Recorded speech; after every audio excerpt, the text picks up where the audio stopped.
Todos e a todas, eu sou a Corrine Fontenelle, a diretora nacional da Câmara de Comércio França-Brasil.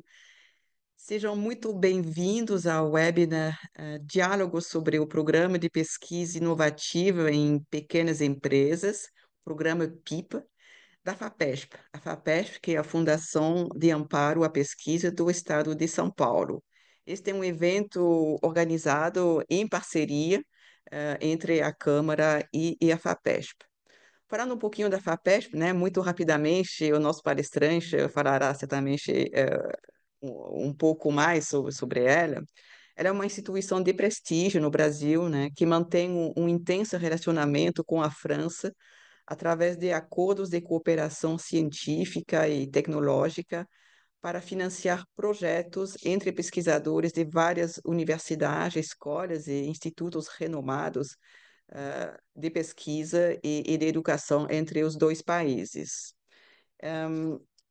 Para mencionar algumas delas, né, por estarmos na Câmara de Comércio França-Brasil, algumas instituições com a qual a FAPESP na França tem acordos de cooperação e de pesquisa, vou mencionar aqui o CNRS, que é o Centre National de la Recherche Scientifique, a Agência Nacional de la Recherche, entre escolas também de renome, o CIRAD, o Centro de Cooperação Internacional em Pesquisa Agronômica, a École de Hautes Études en Sciences Sociales, na área de ciências sociais, École Normale Supérieure, em todas as áreas do conhecimento, o Grupo das Escolas Centrais, que são escolas de engenharias, entre outras, né?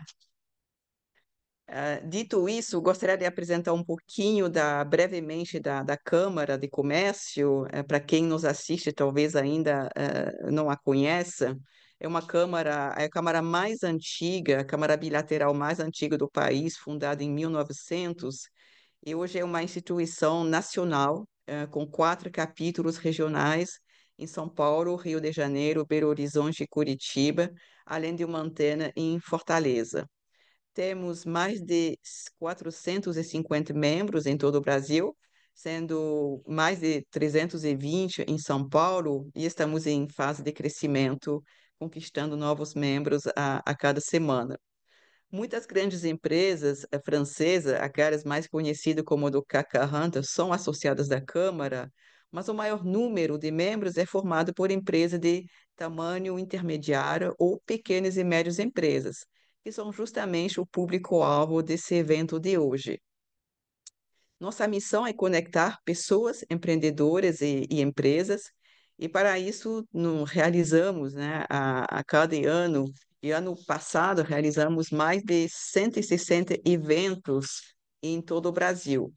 Muitos desses eventos realizados pelas comissões setoriais e temáticas, entre elas a Comissão Legal, Comissão Mundo do Trabalho, Comissão Bioeconomia e Sustentabilidade, Comércio Exterior, Saúde, Tecnologia e Inovação. E temos relançado também esse ano o Réseau PME, né, que é um grupo que reúne pequenas e médias empresas, e é justamente esse grupo, né, esse Réseau PME, que apoia esse evento de hoje. A nossa Câmara atua em duas grandes frentes, bandeiras, como chamamos, a bandeira do meio ambiente e da sustentabilidade. Aliás, essa semana, quinta-feira, teremos o nosso Fórum de Bioeconomia e Desenvolvimento Sustentável, aqui em São Paulo, no Parque Villa-Lobos, na Biblioteca Municipal. Ainda dá tempo de se inscrever, e a bandeira da tecnologia e da inovação, na qual nós nos reforçamos fazendo uma parceria com a French Tech, que é o ecossistema francês de startup do mundo da tech, do mundo digital, e no Brasil conta em torno de 200 empresas e empreendedores. E no final do ano, já antecipando, teremos o nosso fórum French Tech Summit, focado justamente em tecnologia e inovação. Bom, dito isso, eu gostaria de dar as boas-vindas para nosso palestrante da FAPESP, o Rodolfo Jardim Azevedo, coordenador-geral de Tecnologias, Inovação e Parcerias da FAPESP, e também dou as boas-vindas a Patrícia Pereira Tedeschi, gerente de pesquisa pela inovação da FAPESP, que mediará esse evento de hoje sobre o programa PIPA. Então, agradeço a presença de todos e de nossos palestrantes. Desejo um ótimo evento a todos. Eu passo a palavra a Patrícia. Patrícia, a palavra é sua. Bem-vinda. Obrigada, bom dia a todos. É um prazer para nós aqui da FAPESP estarmos aqui hoje para apresentar o programa PIP. A FAPESP ela é uma agência que financia pesquisa científica e tecnológica no estado de São Paulo. A gente financia pesquisa em todas as áreas de conhecimento, pesquisa em instituições de pesquisa e empresas. Hoje o Rodolfo vai explorar um pouquinho mais o nosso programa PIP, que é o Programa de Financiamento e Pesquisa em Empresas. E aí nós ficamos abertos depois para tirar dúvidas e explorar outros programas que vocês eventualmente tenham interesses. Mas eu já vou passar a palavra aqui para o Rodolfo para nós entrarmos no assunto que efetivamente interessa para vocês, para todos nós. Bom dia, muito obrigado, Patrícia, muito obrigado a todos os presentes e a todas as presentes aqui. É uma honra estar aqui falando com vocês. Eu vou apresentar um pouco sobre o PIP, que é o Programa de Pesquisa Inovativa em Pequenas Empresas da FAPESP. E para fazer isso, eu preparei uma apresentação pequena aqui para vocês. E do ponto de vista de dinâmicas, certo? Vocês estão conectados, vocês podem fazer perguntas diretamente na aba ali de perguntas mesmo, tá? Que posteriormente a gente responde essas perguntas. Então, nesse sentido, fique à vontade, na hora que surgir uma dúvida para vocês, vocês podem desde o início já fazer perguntas, deixa gravado e ao final a gente passa o processo de perguntas e respostas, tá? Então, eu já fui apresentado, tá? Muito obrigado. Meu nome é Rodolfo Azevedo, eu sou coordenador geral de tecnologias e parcerias e inovação da FAPESP.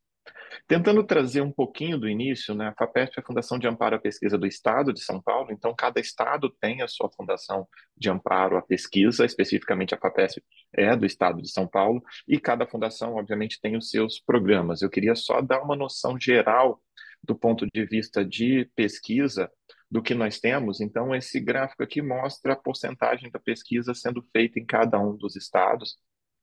Então, São Paulo é responsável por 35% da pesquisa do país, certo? Então, esse é o tamanho do universo que nós temos aqui, entre múltiplas universidades, institutos de pesquisa. Essa informação é super coloca a gente no contexto do país, tá? E quando a gente vai olhar dentro da FAPESP, a gente tem, usando os dados aqui de 22, a gente tem como que esses dados são divididos e como nós temos esses dados divididos. E aí, do orçamento de 1,18 bilhões de reais, a gente teve em 22 14 mil projetos contratados, submetidos, 8 mil contratados e 20 mil vigentes. Se a gente olhar todo o nosso universo, eu queria chamar a atenção para esse pedacinho azul claro aqui no canto direito inferior. 5,7% da pesquisa do recurso FAPESP tem sido investido em pesquisa para inovação. Então, esse é o volume que a gente está tratando aqui, e a gente trabalha nesse universo tentando, obviamente, fomentar cada vez mais pesquisa para inovação. O que significa isso? É nesse pedacinho aqui que nós temos o PIP. É nesse pedacinho aqui que nós temos algumas das outras ações nossas. Em especial, a área de inovação da FAPESP, ela tem 3 grandes linhas de fomento. Nós temos 3 pedaços aqui que a gente trabalha. Eu vou falar super brevemente dos 2 primeiros aqui para a gente focar no tema da palestra nossa, que é o PIP. Então, o primeiro, o superior aqui, são centros de pesquisa aplicada, que hoje a gente chama eles de CPA, mas eles também podem ser encontrados como CPE, que era um centro de pesquisa em engenharia. Então, você vai encontrar centros de pesquisa em engenharia ou centro de pesquisa aplicada da FAPESP. Nós temos uma outra linha de fomento, que é o PIT, Pesquisa em Parceria para Inovação Tecnológica, é o PIT. E nós temos, obviamente, o PIP, que é o foco dessa palestra. Então, eu vou falar brevemente, super brevemente, dos 2 primeiros, para a gente focar nesse outro pedaço aqui que a gente está interessado, tá? A inovação em parceria, tanto o CPA quanto o PIT, o que eles têm? Tipicamente, quando eu vou falar dos CPAs, os centros eles procuram resolver algum problema muito alto nível, grandes problemas, e que exijam financiamento de longo prazo. Então, a gente está falando de uma meta de até 10 anos, nós estamos falando de projetos bem longos, que são financiados tanto pela FAPESP quanto por alguma empresa e são executados por alguma instituição de pesquisa, tá?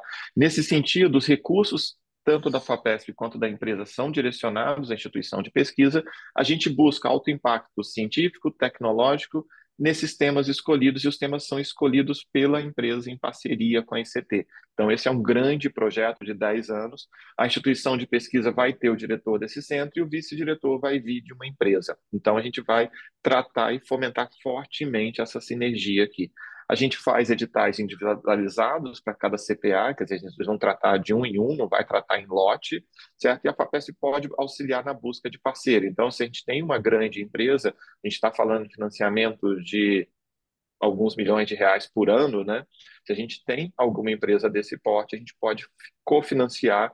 Tipicamente, a cada real que a empresa coloca, a FAPESP coloca R$ 1 nesse grande projeto de pesquisa junto, certo? Tem mais detalhes lá, ele não é exatamente o nosso foco, então eu queria só dar essa visão. Se o projeto não é tão grande, aí a gente tem uma escala um pouco menor, que é o pitch. Então, a gente pode pensar no pitch como sendo um CPA um pouquinho menor, tá? Então, o tempo dele vai até 60 meses, mas não é incomum você encontrar um projeto de 2 ou 3 anos, mas pode chegar até 5 anos. Tipicamente, a FAPESP também financia 50%. Novamente, o recurso vai para a ICT. Eu estou chamando a atenção que tanto no CPA quanto no pitch, o recurso vai para a instituição de pesquisa e em torno de metade desse recurso vem da FAPESP, metade vem da empresa, tá? E a gente espera resultados aqui de inovação tecnológica de interesse dessa empresa parceira. Vai ter um avanço no conhecimento e vai ter formação de pessoal altamente qualificado. E, novamente, a FAPESP pode ajudar a selecionar o parceiro através do edital. Então, essas são as duas linhas de fomento, e só para tentar fazer uma consolidação, o que acontece tipicamente nesse cenário, tá? O recurso FAPESP, a gente tem regras claras no orçamento da FAPESP sobre como as regras de fomento padrões da FAPESP, certo? São itens típicos como material permanente, material de consumo, certo? Serviço de terceiro, transporte de áreas e bolsas, tá? Ele só pode ser fornecido para instituições de ensino superior e de pesquisa do Estado de São Paulo. Os recursos da empresa, eles vão ser vinculados ao objetivo do projeto. Eles podem tanto complementar os recursos da FAPESP, mas eles podem financiar coisas que a FAPESP não financia. Então, essa é a flexibilidade que a gente permite. Quer dizer, a FAPESP não vai ter gerência direta sobre o recurso da empresa. Ela vai pedir que tenha um plano de trabalho e aplicação, mas eles não vão ter a obrigação de aplicar sob as mesmas regras da FAPESP, tá? Inclusive, pode haver bolsas com valores diferentes do da FAPESP, se forem superiores, complementação salarial e outros itens não financiados pela FAPESP, tá? Então, essa é a ideia geral desses dois aqui. E aí, a gente sempre fala que, como todo projeto, ele tem que financiar e tem que beneficiar todo mundo. Então, a gente está falando que a gente pode captar projetos por meio dessa chamada. Então, a empresa vai conseguir localizar uma instituição de pesquisa bem alinhada, porque a FAPESP vai ajudar na divulgação. Ela vai ter acesso aos pesquisadores mais capacitados do Estado de São Paulo. Ela vai ter apoio de um processo científico que é bem fomentado e é bem avaliado, tem todo o processo de condução da FAPESP, então a gente acredita que isso favorece melhores resultados científicos. A gente vai ter a segurança institucional, porque a FAPESP vai apoiar através de contratos e convênios, a gente está institucionalizando esse processo, e a FAPESP cofinancia, então a gente vai ter o recurso, o risco sendo dividido entre a FAPESP e a empresa, com a instituição sede fomentando e oferecendo uma contrapartida econômica. Então, esse é o ponto crítico aqui desse tipo de pesquisa que a gente está falando aqui, tá? Então, esse primeiro pedaço era para dar uma visão geral. Nós temos a FAPESP, lembrando, Estado de São Paulo, então a gente vai financiar sempre a atividade realizada no Estado de São Paulo.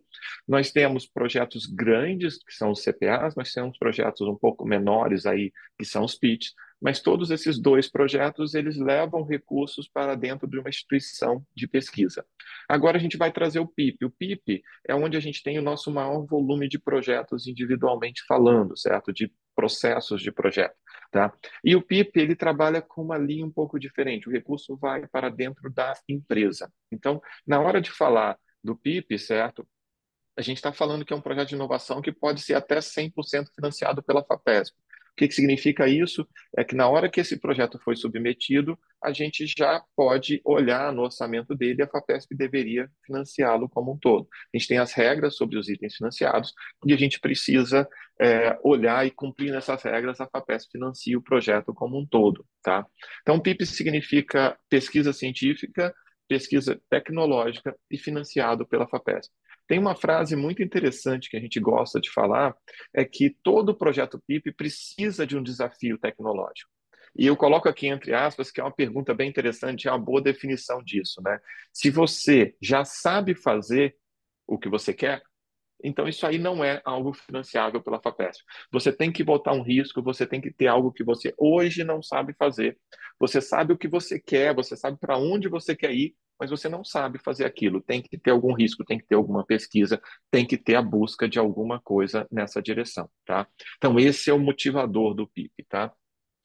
A gente está focado no desenvolvimento de produtos e processos inovadores, então a gente está focando na inovação, tá? A gente quer aumentar e incentivar a competitividade empresarial e o desenvolvimento socioeconômico, então a gente quer que a sua empresa cresça, obviamente gere mais empregos e consiga captar mais recursos e consiga ser uma empresa maior cada vez mais.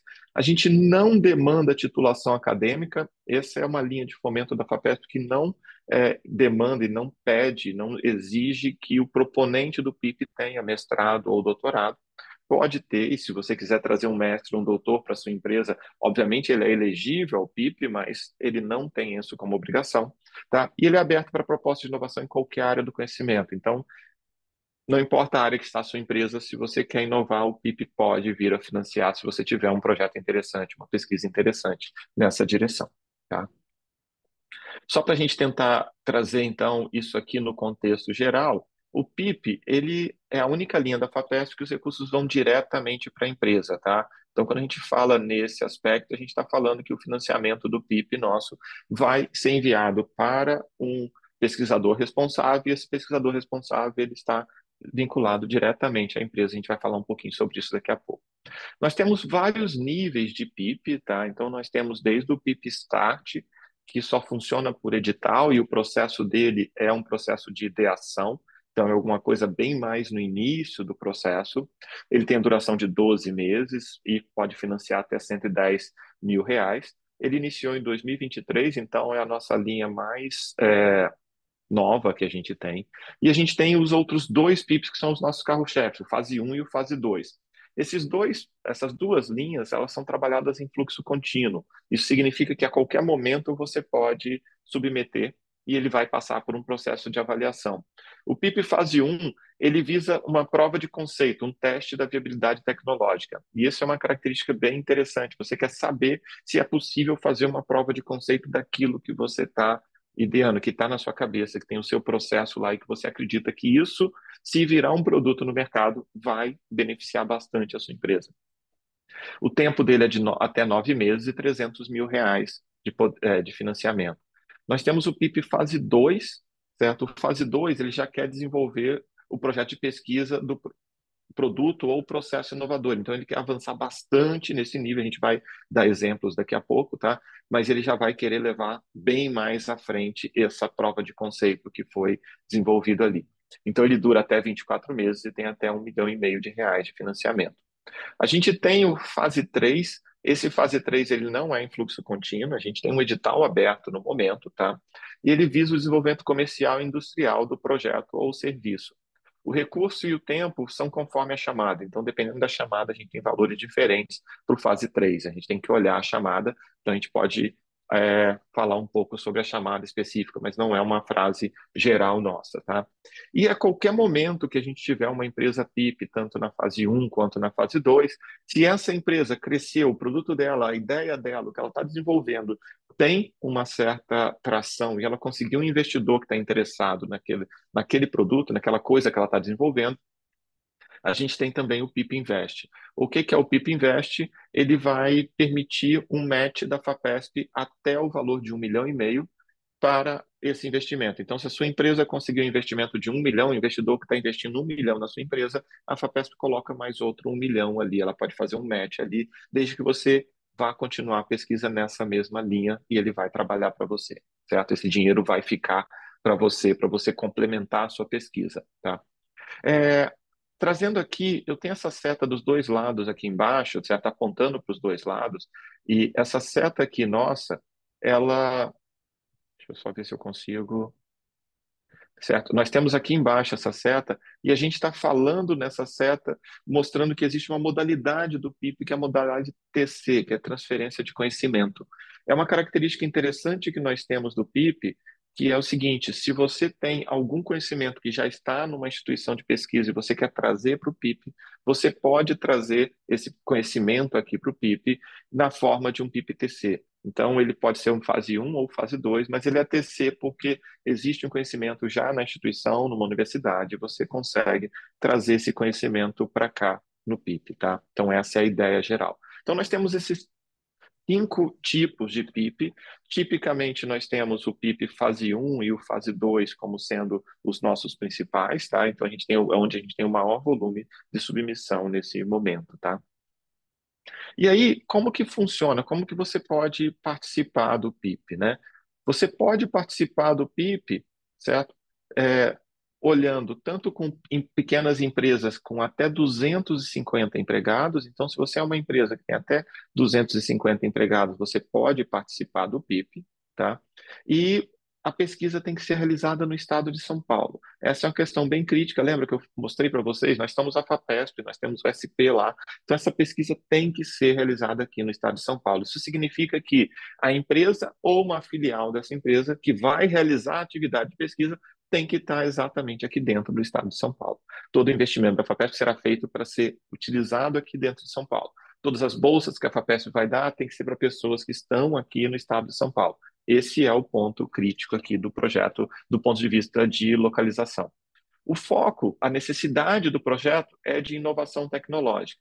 E a inovação tecnológica, como a gente sabe, tem múltiplos níveis. Você pode ser extremamente disruptivo, quando você pode fazer uma inovação que, de certa forma, pode ser vista como incremental, mas que tem um grande potencial.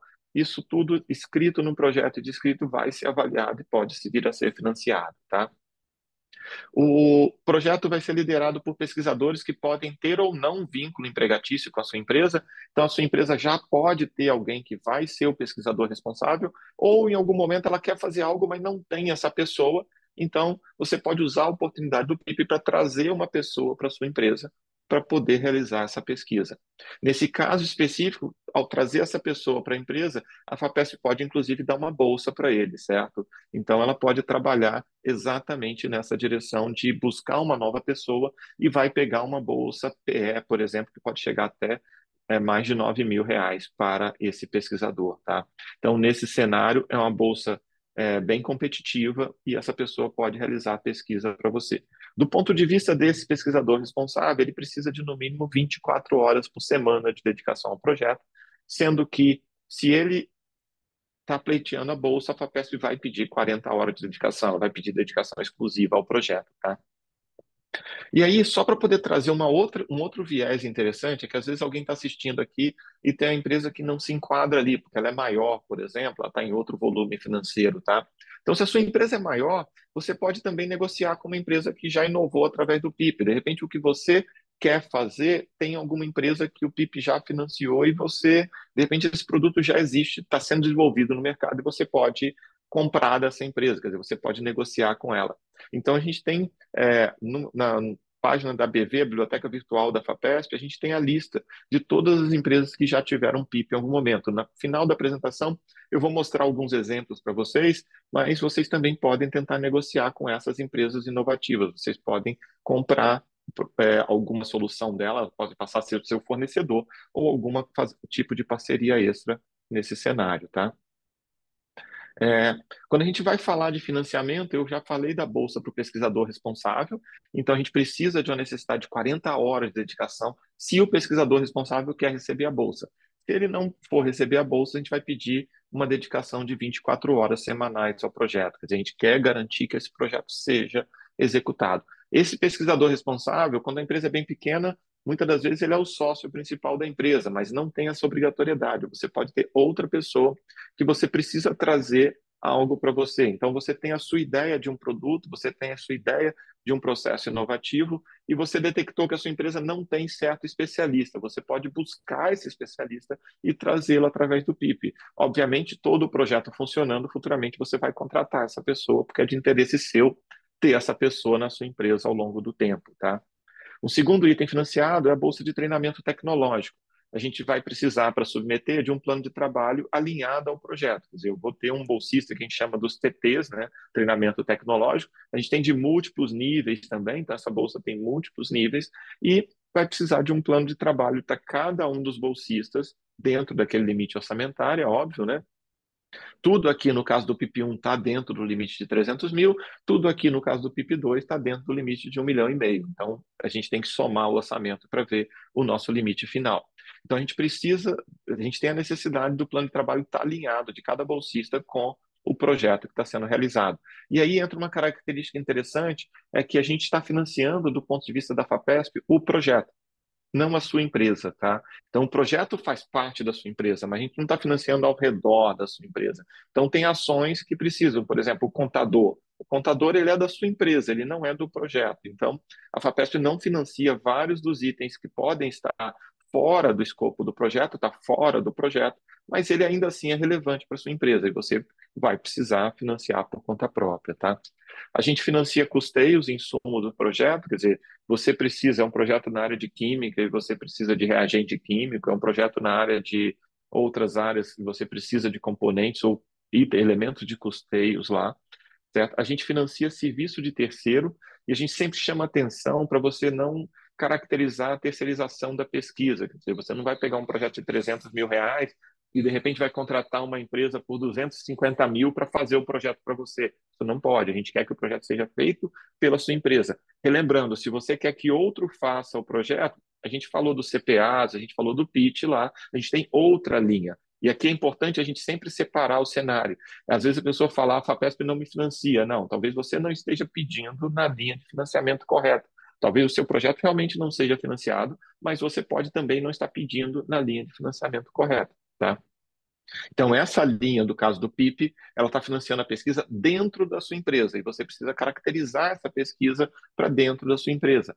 Novamente, consultoria. A gente enxerga a consultoria como relevante em certos momentos, mas a gente não enxerga a consultoria contínua durante todo o projeto como algo que é crítico, porque você pode estar terceirizando isso. Então, a gente considera que a FAPESP vai financiar consultorias pontuais, certo? Você precisa de alguém no início ali para ajudar em algumas decisões, ok. Agora, se essa pessoa tem que estar o tempo inteiro com você, ela não é exatamente um consultor do jeito que a FAPESP está enxergando para o seu projeto. Talvez você vá ter uma dependência muito grande dela e você precisa internalizar isso, tá? A gente financia material permanente e aqui a gente traz o PIP1 financia material permanente em casos excepcionais, então a gente financia bem pouco de material permanente. O PIP2 financia material permanente, mas a gente sempre chama atenção que muitas das vezes é mais interessante você tentar usar algum serviço de terceiro no lugar desse material permanente. Então, você quer comprar um equipamento e aí você vai precisar de um operador desse equipamento, você vai precisar de insumos e, de repente, você tem na sua região alguém que oferece exatamente esse pedacinho como um serviço para você. Tá? Muitas das vezes isso facilita o andamento da sua pesquisa, porque você tem alguém que cuida dessa parte operacional e você vai pagar só essa operação dali, só esse passo. Você não vai ter que se preocupar com manutenção do equipamento, você não vai ter que se preocupar com vários dos cenários. Então, é interessante você olhar se você realmente prefere ter o material permanente ou o serviço de terceiro fazendo aquela operação. E esse material permanente, é importante chamar a atenção que, ao final do projeto, ele tem que ser doado para alguma instituição de pesquisa do Estado de São Paulo. Então, ele não é patrimoniado da instituição, da empresa, e ele também não pode ser utilizado para produção. Então, você não vai fazer o seu produto final nele, você vai fazer protótipo, que é até onde o PIP vai, né? Você vai trabalhar só nessa camada. Certo? Lembrando que a FAPESP está financiando a pesquisa aqui, tá? Então, esse é um ponto bem relevante nesse momento aqui, tá? Tentando trazer um pouco da ideia de como a gente financia os momentos, a gente gosta muito de olhar o nível de maturidade tecnológico do produto, ou da ideia, ou da inovação. Isso aí tem uma escala que foi desenvolvida pela NASA, que ela vai do TRL 0 até o TRL 9, né? Então a gente fala que o TRL 0 é a ideia, você ainda não foi testado nem o seu conceito, tá? Acima do TRL 0, a gente tem o TRL 1, que é a pesquisa básica. Significa que você achou um laço de conhecimento relevante para o seu projeto. O TRL2, ele formula a tecnologia, você tem a concepção de possíveis aplicações, onde ele vai ser aplicado. O TRL3 é a pesquisa aplicada. Tá? Então, você está trabalhando agora, você já tem algum teste laboratorial, você tem alguma prova de conceito, você já é capaz de fazer uma prova de conceito desse processo, desse produto, dessa sua ideia, certo? O TRL4, você já vai fazer teste em escala reduzida. Você vai validar tecnológico e você vai trabalhar num ambiente controlado, quer dizer, você já não está produzindo em grande escala, mas você consegue produzir, fazer alguns protótipos e testá-los em um ambiente mais próximo da realidade, certo? O 5 é teste em escala piloto, você vai validar no ambiente simulado. O 6 é o protótipo em teste, então você já está com uma situação bem próxima do desempenho esperado. O 7 é uma demonstração, então você consegue analisar esse protótipo já no ambiente operacional, você sai do seu bancada aqui, você consegue chegar no ambiente operacional. O 8 é a fase pré-comercial, a tecnologia está pronta e validada em um ambiente real. E o 9 é a aplicação da tecnologia. O produto está pronto para ir ao mercado. Você já embala e manda lá e você consegue vender esse produto. Uma característica interessante é que a velocidade que você vai percorrer isso aqui depende muito da área que você está trabalhando, depende muito da área que você está e como que você consegue avançar e de onde você partiu, tá? Então, é sempre importante no seu projeto você tentar olhar e ver de onde até onde você consegue ir, tá? Então, só para tentar colocar um pouco dos PIPs aqui, certo? E a gente está falando bem mais do PIP 1 e do PIP 2, então eu vou olhar essas setas aqui do meio. O PIP 1, ele quer entrar até a prova de conceito, tá? Então é muito importante que você consiga avançar até uma prova de conceito. Já o PIP 2, a gente quer levar um protótipo em teste, então a gente quer tentar andar de uma prova de conceito que eu tenho até chegar num protótipo em teste. Então a gente quer tentar validar isso aqui. Para esse primeiro pedaço, a gente quer fazer alguma coisa em 9 meses, no segundo pedaço, a gente quer fazer alguma coisa em 24 meses, tá? Se a gente pegar o PIP3, aí ele já quer avançar até a parte bem próximo do comercial, quer dizer, da sua capacidade de vender. A FAPESP não está financiando a venda em si, mas o seu produto já pode chegar nessa condição de ser vendável, tá? Então, essa que é a ideia do nosso PIP3. E aí a gente está falando que você tem a opção do PIP Invest aqui nesse intervalo aqui embaixo, tá? Ok?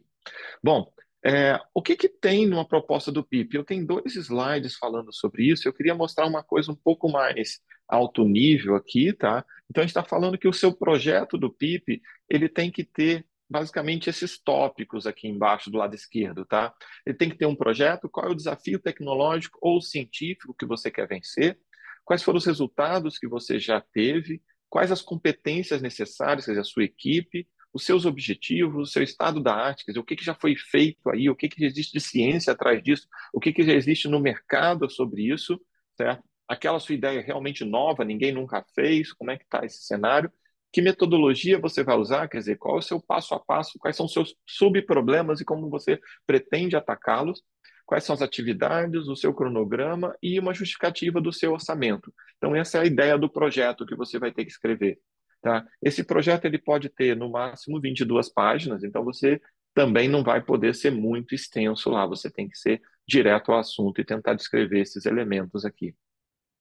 Quando a gente vai falar sobre inovação, a gente vai falar da novidade, qual o diferencial do seu produto, quem são seus competidores, quanto de propriedade intelectual já existe ali, e se você pode atuar nesse cenário. Você teve uma ideia legal, mas vamos supor que tem uma patente que cobre exatamente a sua ideia. Quer dizer, não adianta você desenvolver aquilo ali porque a patente está te proibindo de usar aquilo ali num produto comercial, porque você não tem o licenciamento dela, por exemplo. E a gente vai olhar também para o mercado, quer dizer, existe uma oportunidade no mercado, como é que é a sua empresa, como é que é a gestão da sua empresa.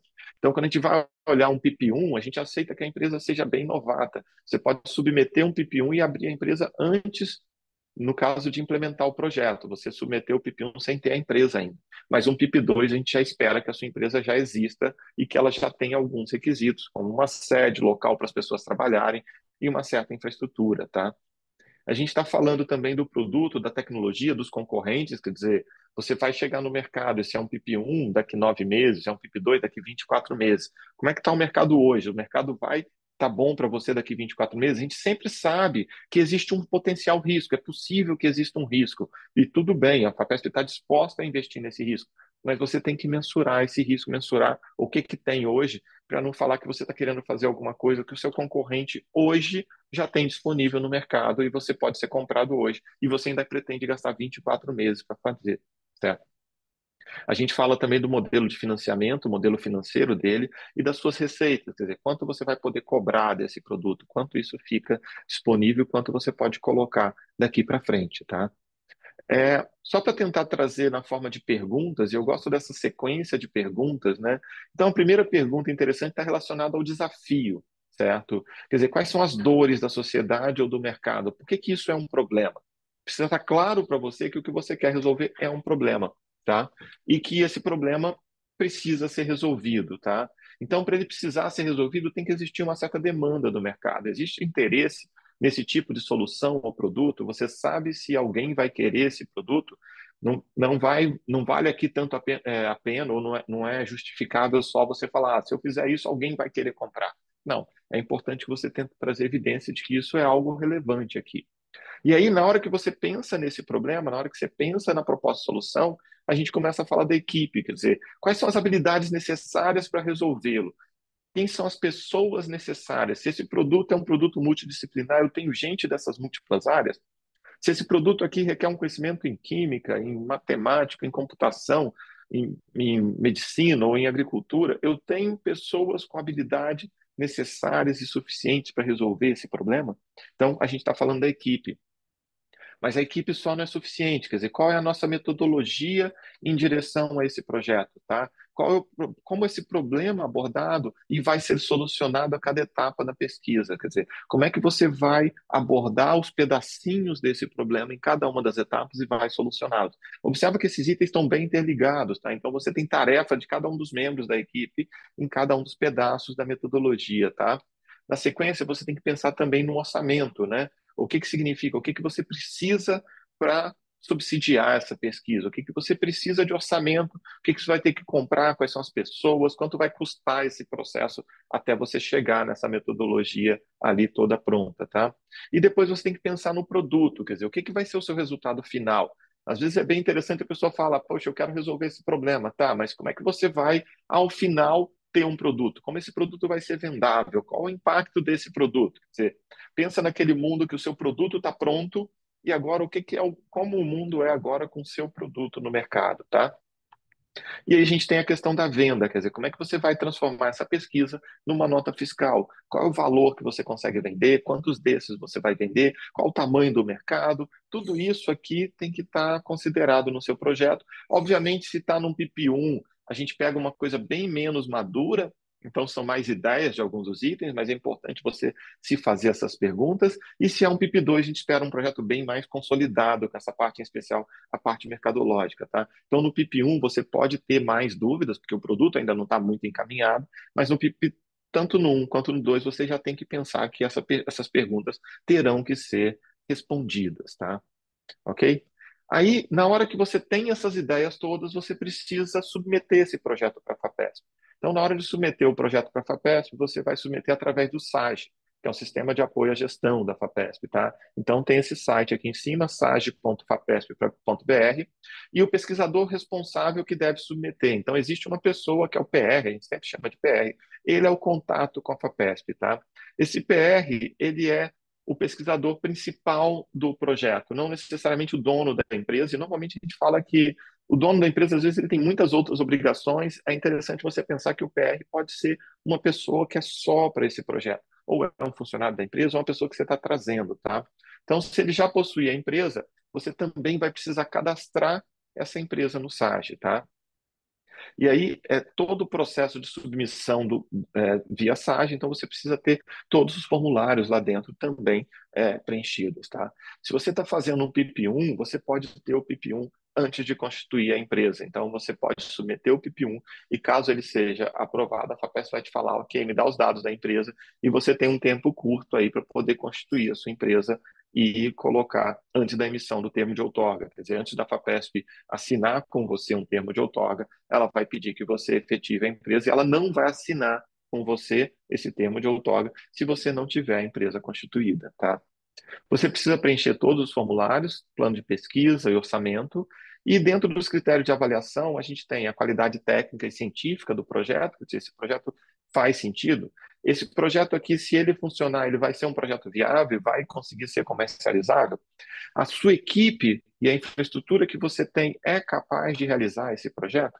E qual é o potencial de inovação e do impacto no mercado? Quer dizer, tudo isso está relacionado ao seu projeto aqui, tá? Só para trazer um pouco desse cenário, e é interessante aqui, tem um resultado de uma pesquisa sobre o porquê que as empresas, as startups falham, certo?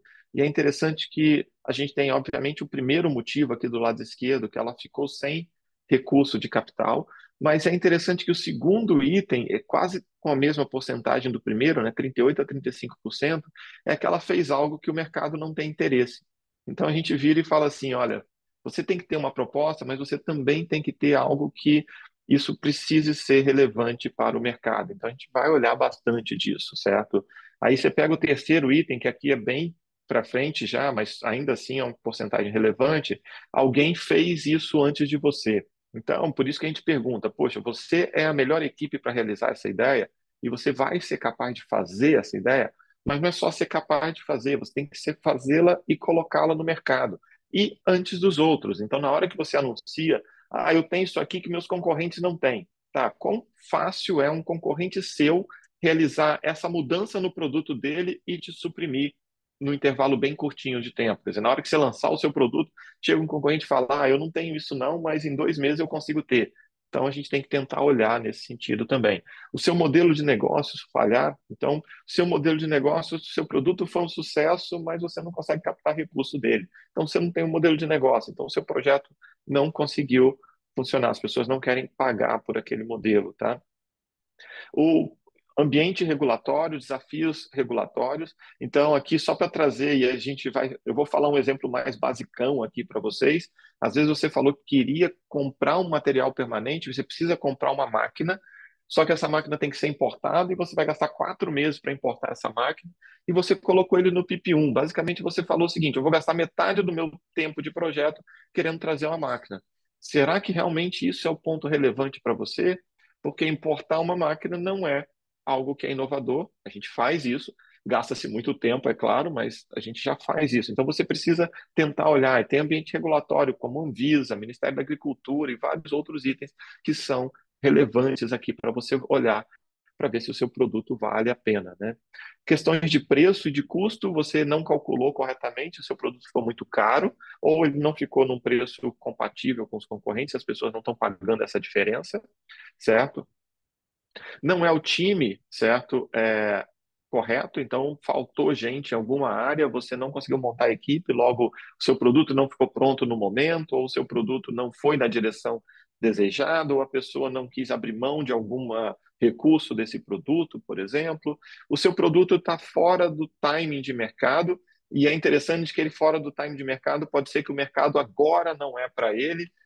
Tem uma história interessante que a primeira câmera digital da Kodak foi feita na década de 80, e hoje em dia ninguém compra nada digital da Kodak mais. A Kodak tem um relatório interno dela que fala, olha, isso aqui não é para esse momento, só que eu acho que nunca tiraram o relatório da gaveta para chegar na década de 90 e falar, agora está chegando o momento, né? Então, Kodak não é um player no mercado de câmera digital, certo? Seu produto foi fraco, então, assim, o seu produto não é suficiente para a demanda do mercado, pode ter deixado de ser, ou ele simplesmente não consegue atender o mercado, certo?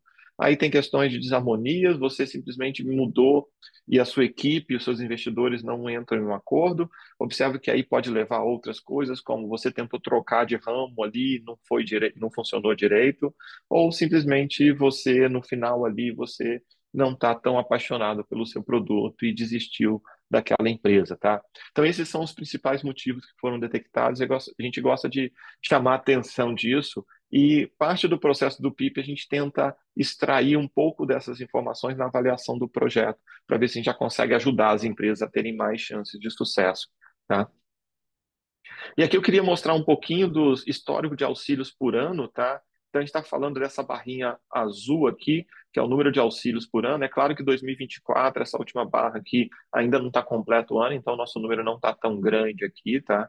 Mas a gente tem uma questão do número de auxílios aqui que veio crescendo. Ele teve uma queda durante a pandemia e a gente praticamente já está recuperando o pico que aconteceu anterior ali, tá? Então a gente já está voltando a um patamar que era parecido com o anterior do ponto de vista de auxílios, embora não seja o pico histórico, a gente já está trabalhando e crescendo nessa direção. Tá?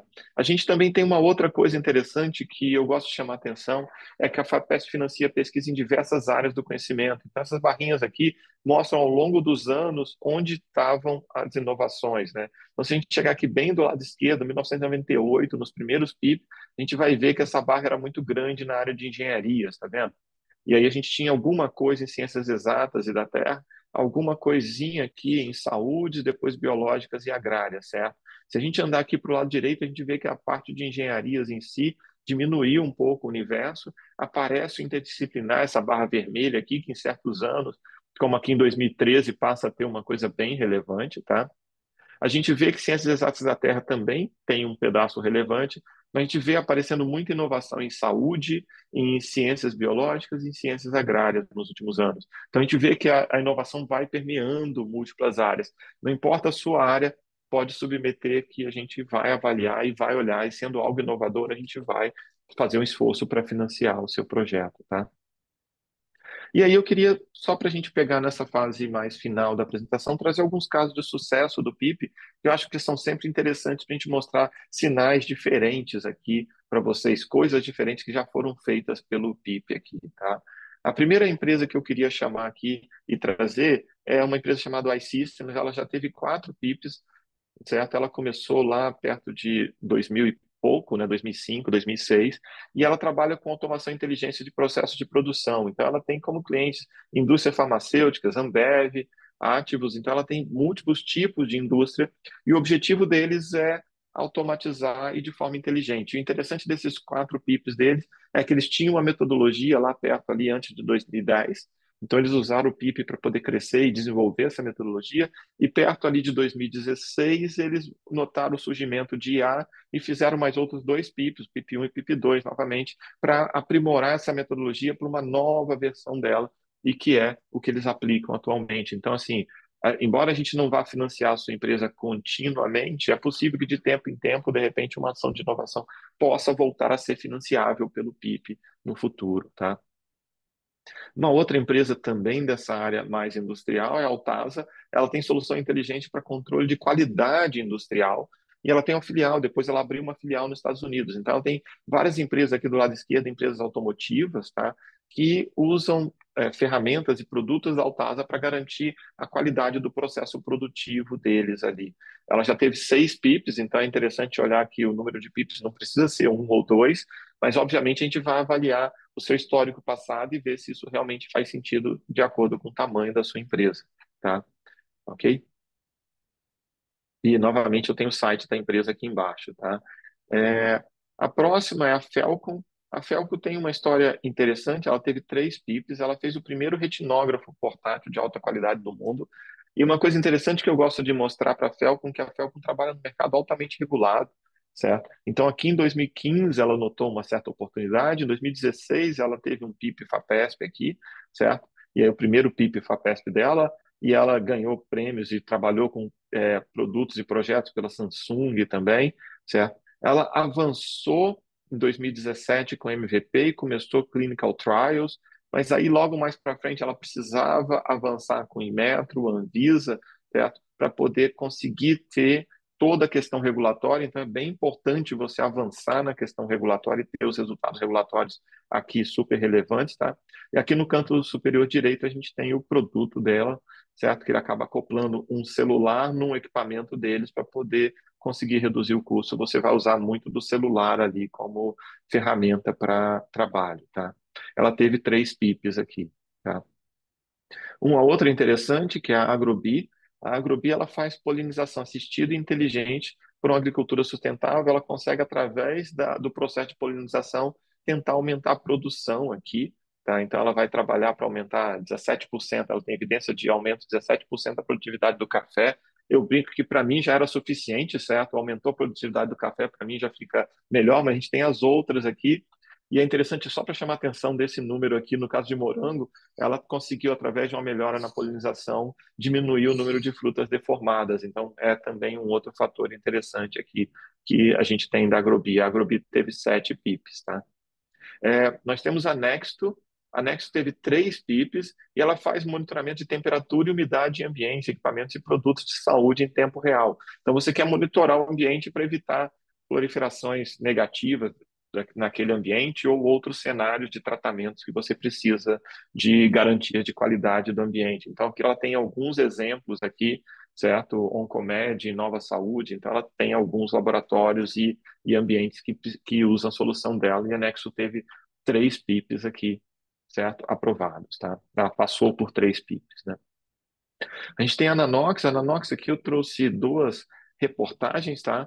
Uma reportagem aqui em português, né? Um plástico de proteção de superfícies que inativa o coronavírus. Então, a meta da Nanox é promover inovação, segurança e qualidade de vida através do controle microbiológico. A Nanox conseguiu certificação FDA, então a gente vê aqui do outro lado que a JBS Couros lançou um couro antiviral, então, porque tem o tratamento da Nanox, né? A Nanox teve 9 PIPs aqui. Então, é uma empresa que conseguiu avançar através do PIPs, e assim, a gente não está falando que ela teve PIP 1, PIP 2, 3, 4, 5, 6, 7, 8, 9.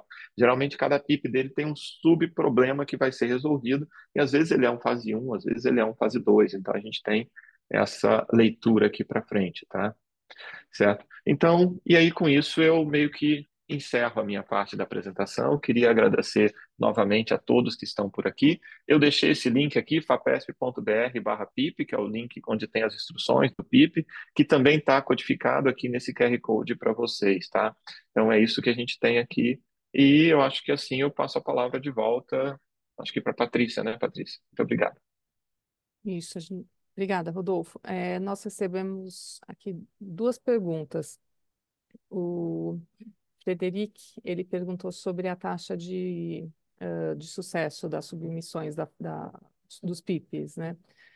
Ele fala, né, 60% dos projetos submetidos na FAPESP são contratados.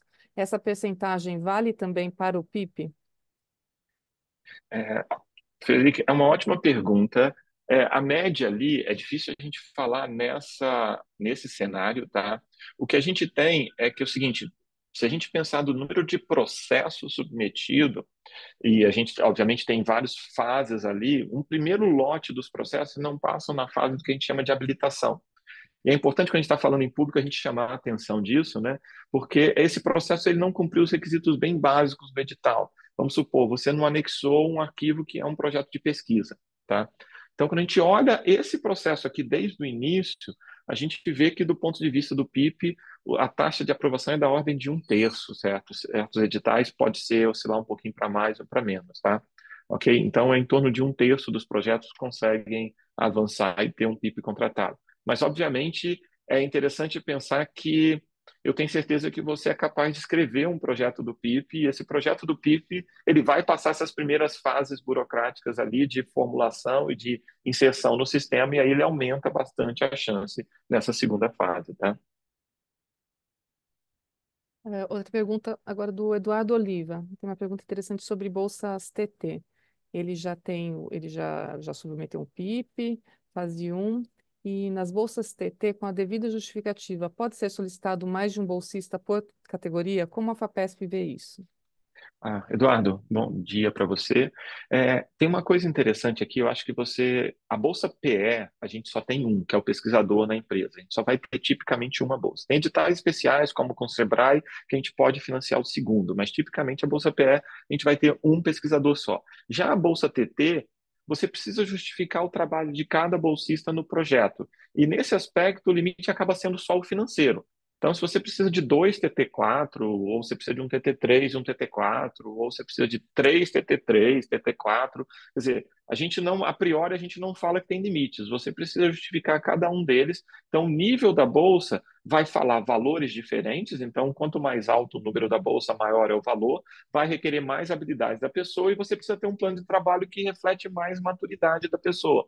Então, você tem um equipamento simples, você não vai pedir uma TT5 para alguém que vai só operar esse equipamento simples, certo? Então, você precisa, no seu plano de trabalho, mostrar que aquela ação é complexa o suficiente para o nível da bolsa, e depois que você fez isso, não é problema, certo? Você já não tem mais esse problema de quantas bolsas você tem. O que vai acontecer é que você tem que limitar dentro do seu orçamento com as demais coisas que você está pedindo no projeto, tá? Ok. É um ponto importante também quanto às bolsas TT, é que especialmente, né, as bolsas de treinamento técnico, elas são itens orçamentários, então elas devem ser tratadas como quaisquer outros itens de orçamento. Então, elas não podem ser direcionadas para sócios da empresa, não podem ir para parentes, para até quarto grau, né? Então, elas têm que ser utilizadas como se fossem qualquer outro item de orçamento. Devem seguir o Manual de Prestação de Contas da FAPESP, tem várias restrições quanto ao seu uso. É uma pergunta do Eduardo Rocha. Em caso de pesquisador de instituição, a necessidade de publicações científicas, a propriedade intelectual fica com a empresa? Eu acho que nesse caso você quer dizer que a empresa contrataria um pesquisador vinculado a uma instituição de pesquisa, né, talvez seja isso. Talvez falar alguns cenários, tá? Eduardo, então você, no seu projeto, você decidiu que tem um certo pedaço dele que vai ser contratado na instituição. Vamos só voltar aqui e trazer a questão do PIP e a questão do pitch ou do CPA. Quando você faz um CPA e um pitch, você vai lá numa instituição e você contrata ele, certo? E esses projetos querem avançar a ciência, e eles vão provavelmente fazer publicações científicas e tudo mais. E a FAPESP, nesse ponto de vista, ela vai falar que é o seguinte, ela vai querer que você, a sua empresa e a instituição tenham um acordo de propriedade intelectual. E do nosso ponto de vista, a gente vai falar, você me mostra que você tem um acordo de propriedade intelectual e você que fez o acordo com eles, tá? Esse é um ponto importante. É necessário ter um acordo de propriedade intelectual e há um desejo de que a empresa possa ficar, certo, com uma parte da propriedade intelectual, senão não faz sentido a parceria, tá? Agora, quando a gente está falando num PIP, a gente tem a intenção de financiar a pesquisa na empresa.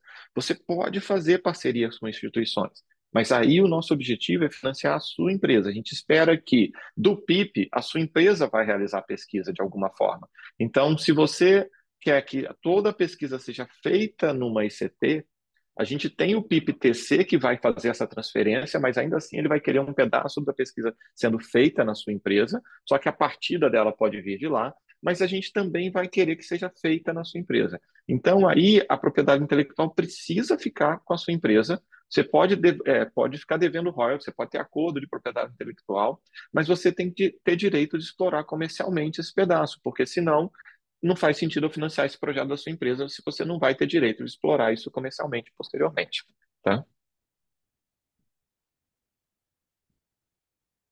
É Ok. importante lembrar também que no PIP não é obrigatório que o pesquisador ele tenha nenhum título para submeter o projeto, né? O importante, Uhum. como o Rodolfo falou, é que o PIP ele deve ser executado na empresa na verdade, acho que até existe uma lenda, o que a gente brinca, uma lenda urbana de que na FAPESP só quem é de universidade consegue receber um auxílio. Isso daí não é verdade, sobretudo quando a gente pensa no PIP. Então, é, primeiro ponto é que um pesquisador de instituição de pesquisa, ele não, sobretudo se ele tem algum vínculo como dedicação integral à pesquisa, dedicação completa, ele não pode sequer ter um PIP. Então, a gente não recomenda que você busque um pesquisador de instituição de pesquisa para ser o responsável pelo seu PIP. No máximo, é buscar uma consultoria em algum ponto muito específico. E nos casos de propriedade intelectual, realmente fazer um acordo para negociar essas condições.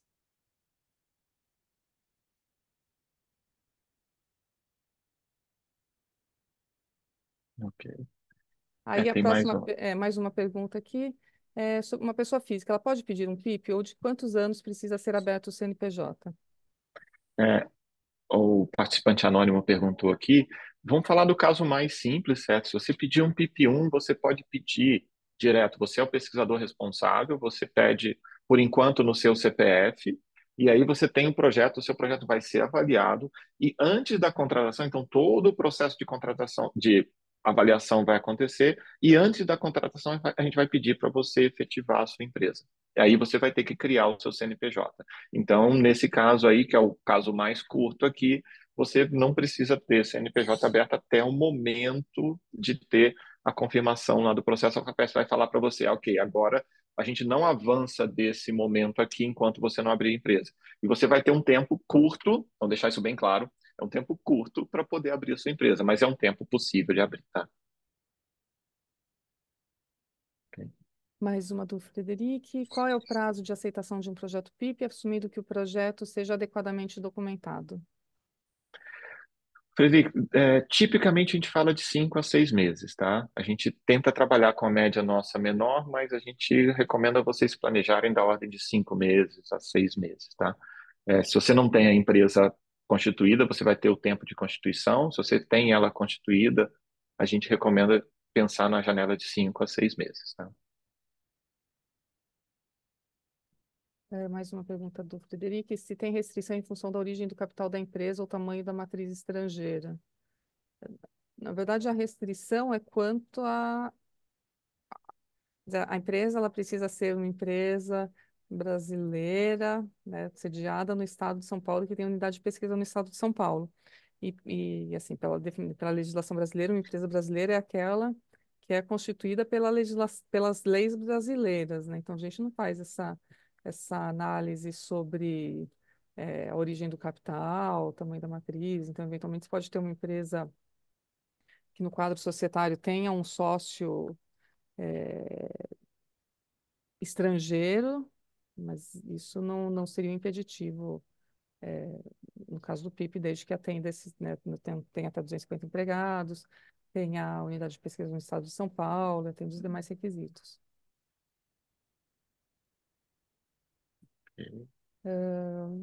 Se a FAPESP prioriza eixos estratégicos como meio ambiente, produtividade, inclusão social.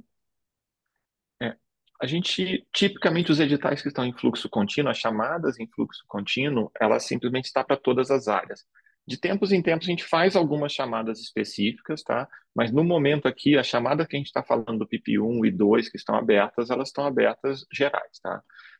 Obviamente, você precisa trazer a questão de que área que você quer e que essa área consiga gerar desenvolvimento, que você consiga trazer inovação, mas no momento aqui, os editais abertos, as chamadas abertas, elas estão gerais, tá? A gente já fez chamadas específicas já. Uma pergunta anônima. Se após a aprovação do PIP é possível trocar o pesquisador responsável? O pesquisador responsável, ele é uma das peças-chaves do PIP, e assim, são casos extremamente raros, porque ele foi avaliado pelo projeto. Eu vou dizer coisas assim, se ele falecer, tudo bem, certo? Obviamente, porque a gente não tem muito, mas a gente está falando desse nível de evento raro. A gente não está falando de coisas, entre aspas, mais simples, tá? Então, a chance de trocar o pesquisador responsável é muito pequena e só para casos bem extremos mesmo, tá?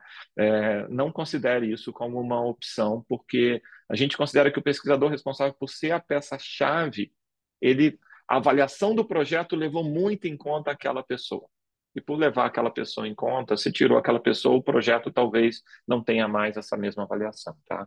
Então a gente não olha isso como algo que é muito comum, não. Pode acontecer? Pode. Já teve gente, eu acho que o caso mais assim, infelizmente, né, foi de falecimento. A gente não tem muito o que fazer, tá? Ok.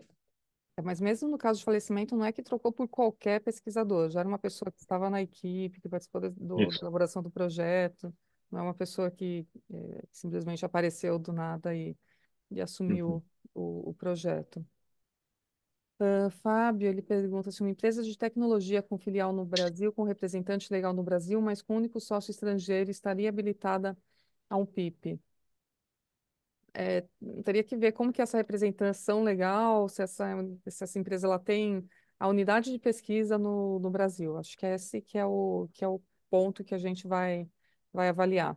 Porque ter unidade de pesquisa não é ter um escritório comercial, não é ter um escritório virtual na Avenida Paulista, não é simplesmente, né, ter um CNPJ no Brasil. É efetivamente ter uma sede, ter pessoas trabalhando, né, ter resultados sendo gerados no estado de São Paulo, né? É isso que a gente espera que exista, né?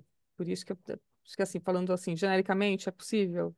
Em tese é possível? É possível. Na prática, a gente precisa avaliar. Assim, tem desenvolvimento de engenharia no Brasil, em Campinas, então provavelmente é possível.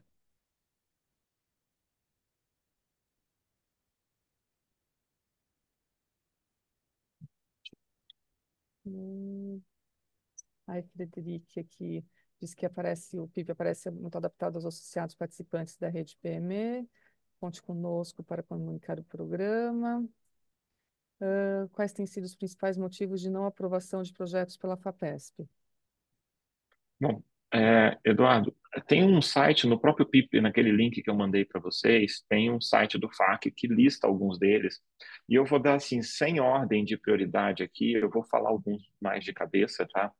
A primeira, que sempre me chama atenção e que a gente avalia ali, é que o que está sendo pedido não é uma inovação. Às vezes a pessoa, para minha empresa eu não fiz isso, eu preciso fazer isso, mas você tem um concorrente do seu lado que já faz, tá? Então, isso aí provavelmente não vai ser financiado, tá? Esse é um eixo, então você tem a questão da inovação ali que não está clara para você.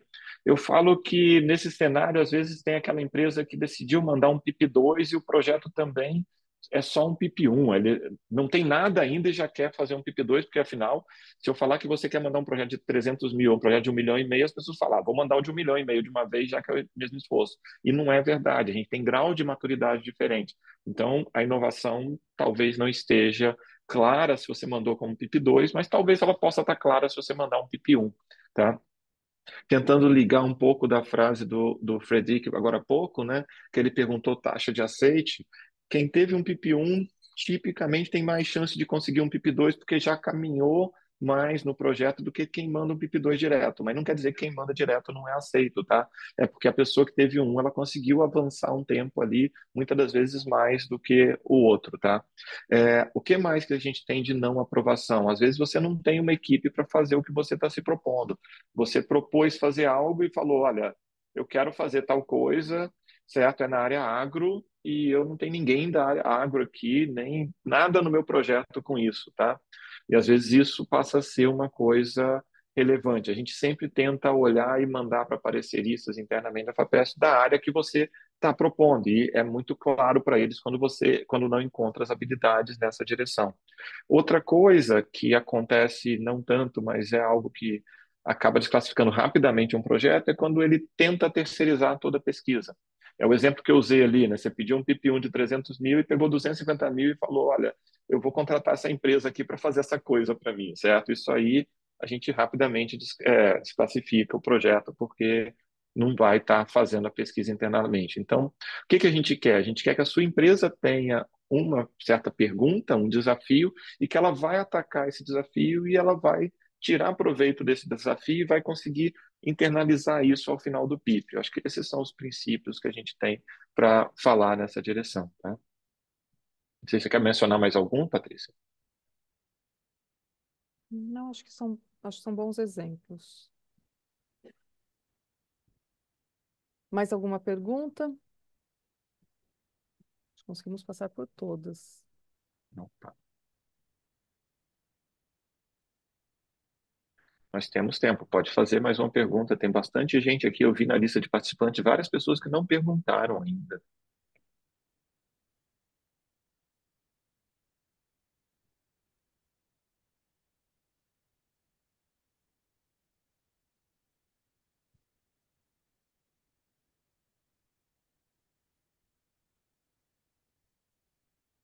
Eu acho que eles estão tímidos, né? Não tem ninguém mais querendo. Aqui, Giovanni. ter- Tem uma Opa. equipe de apoio na FAPESP para preparar os documentos e dar os principais direcionamentos?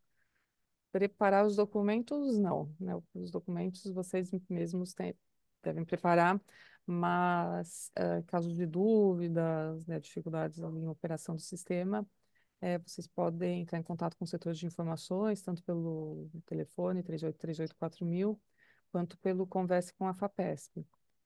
E, a FAPESP sempre auxilia, né? E regularmente a gente também faz, né, esses esse tipo de evento pela própria FAPESP, que é uma oportunidade para voltar, né, retomar essa questão de para tirar dúvidas. Uma pergunta que entrou aqui pelo chat, se existe abertura para para projetos no setor de serviços. Sim, também não tem restrições, né, Rodolfo? Uhum. Nós não temos restrições ao setor que você esteja, lembrando que você quer inovar, e a gente tem exemplos da área de serviços aqui. é, tem projetos aprovados, por exemplo, que conseguiram, durante o PIP2, já que o setor bancário compre um serviço dessa empresa na análise de contratos, por exemplo, assim, só tentando pegar alguns que eu lembro de cabeça, tá? Então, é bem plausível, sim, você ter área de serviço, sim. A ideia é que você tem que ter, a ideia, né? A ideia é que você tem que ter uma ideia boa, e essa ideia tem que ser viável, você tem que demonstrar que parece ser viável, você não sabe fazer, mas se ela fizer um sucesso, a sua equipe estiver lá, você vai ter algo interessante ali para sua empresa. Então, fique à vontade.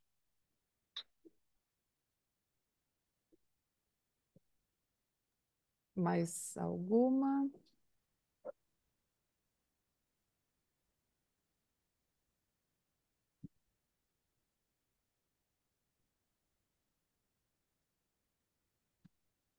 Acho que é isso, então.